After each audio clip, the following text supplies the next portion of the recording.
So I understand people grew up saying things differently, right? Not my business. People would come into the bakery and order like, a dozen gnules or a pound of biscuits. Who am I to correct them? I'm not interested, right?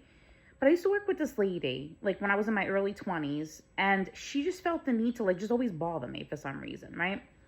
And so I was eating one day, minding my business. I was having pasta fagioli I had made the night before, and she's like, and when are you eating? She always had even bust my balls when I was eating lunch. I didn't bother nobody. I was not talking to anybody.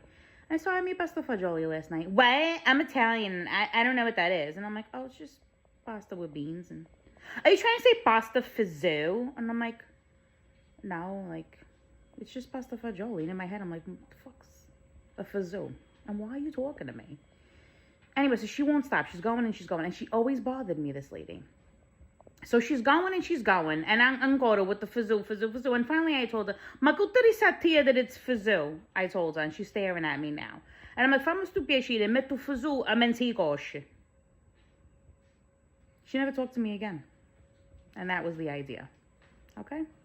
We'll talk.